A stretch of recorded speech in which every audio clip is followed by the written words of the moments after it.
There's two stories of China. One story is the story of the Chinese Communist Party in its own words. The other story is the story of the Chinese Communist Party in the words of the Chinese people, and it's very different stories. They would say China was humiliated, we went through all this pain, and the CCP freed us from it. That's the narrative. That's what they're teaching. This is what they teach at school. They teach this at American universities, when in reality the CCP was the greatest abuser of the Chinese people probably in history. Just under Mao Zedong, 50 to 100 million people. Different estimates killed by the CCP. The Chinese Communist Party came to power because the Kuomintang was fighting against the Japanese. The CCP was like a group of bandits. They would go in afterwards and kill whoever lost the battle, basically, you know what I mean? Or they'd sit on the sidelines and do nothing. After the war, CCP takes power.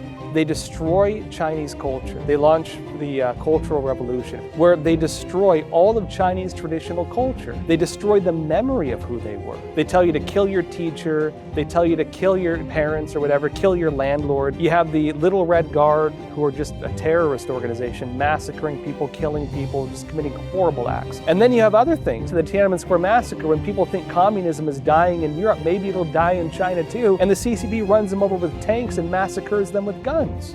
Then they launch the persecution of Falun Gong 1999, just 10 years after that. The CCP launches a persecution against people who believe in truthfulness, compassion, and tolerance.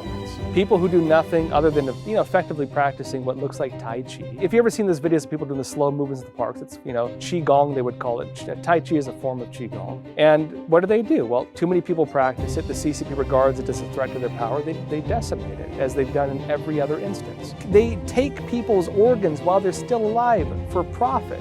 A for-profit killing of religious believers.